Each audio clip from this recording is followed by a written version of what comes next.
Olá, meu nome é Fabiano Timbó, bem-vindos ao canal Diário de Literatura. Hoje a gente vai fazer uma resenha de Jane Eyre, de Charlotte Brontë. Vamos lá. A versão que eu li foi essa aqui, e por aqui deu para pegar todas as nuances da história sem nenhum problema de ser versão de bolso. A riqueza da história aparece independentemente da versão. Então a garota Jane, ela já começa a história com 10 anos de idade, ela é órfã de pai e mãe e ela vai morar na casa de um tio que tem seu casamento também, irmão da mãe. Porém, para azar dela, esse tio morre muito precocemente e ele, antes de morrer, pede para que a esposa faça o possível para cuidar da Jane e educar até a fase adulta. Porém, essa família despreza a presença dessa garota, cria até como se fosse uma estranha, uma inimiga, uma empregada, e chega um determinado momento em que essa senhora se vê de saco cheio e manda para um colégio, uma instituição, para que ela seja educada lá e de preferência que não a veja mais nunca. E assim ela vai continuar nesse segundo local da sua vida, onde inicialmente ela sofre muito, mas ela consegue ter uma educação e tornar-se professora ou preceptora para a continuidade da sua vida.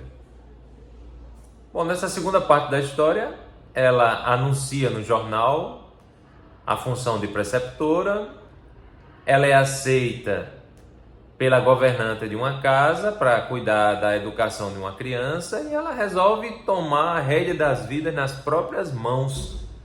E deve ter sido bombástico, porque o livro foi publicado em 1847 e também sob o pseudônimo masculino. E Charlotte Brontë brilha, ou seja, ela faz a Jane ir em busca da sua felicidade, do seu trabalho, do seu sustento.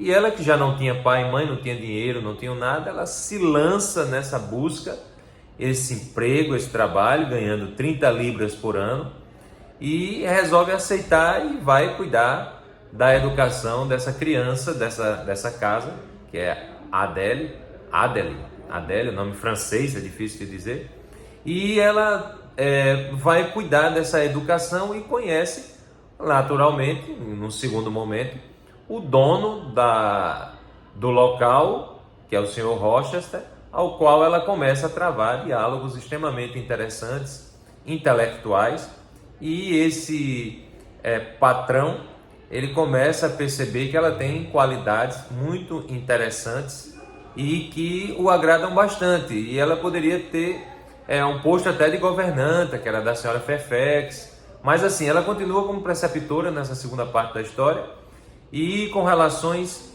intensas com outras pessoas, demonstrando sempre esse caráter intelectual, essa força também de caráter que ela tem nesse segundo momento da história. Até que ocorre um desenlace entre ela e o patrão, que fazem com que ela escape ali daquela convivência, né? Que escape, ou seja, o patrão começa a ficar apaixonado pelas características da Jane, que envolve muito intelecto, muita perspicácia, e esse contato acaba se transformando nessa paixão também dela por ele, só que eles não conseguem levar isso adiante. O Sr. Rochester é casado e ela se afasta dessa situação para se manter nesse caminho da fé, da moral, da religião, e vai para uma vida mais adiante. Nessa terceira parte da história, a Jane passa a ter contato com parentes que ela sequer conhecia, e ela passa a mostrar a sua fibra no trabalho, a sua forma intelectual de pensar, e consegue se tornar, apesar da longa distância, fazer amizade com esses familiares, que também são mulheres da família e que também são pessoas assim com características parecidas e com as quais ela pode viver realmente essa experiência familiar que ela tanto sonhou em ter e que para ela era impossível. E ela mostra nessa parte, né, a forma como ela domina a vida e ela consegue levar a vida sobre os seus ditames e sobre seus próprios desejos e falas, e consegue domar a situação a ponto de formar, digamos, completar a formação de um grande caráter, de uma grande personalidade. E é isso. O livro, ele tem uma trama simples, ele tem muitas páginas em situações muito corriqueiras, e eu diria que é um livro para a formação de qualquer pessoa que deseje iniciar a sua carreira, a sua vida como escritor. Porque ela usa com maestria muitas estruturas que a gente percebe em outros romances. Então ela faz excelentes descrições, ela faz muita digressão. É um excelente livro para você ler com o narrador em primeira pessoa. Então ela faz a manipulação do clima. Então sempre que a condição da vida dela está ruim, o clima está muito sombrio. E sempre em que há situação de paixão, de desejo, sempre tem fogo aquecendo o ambiente.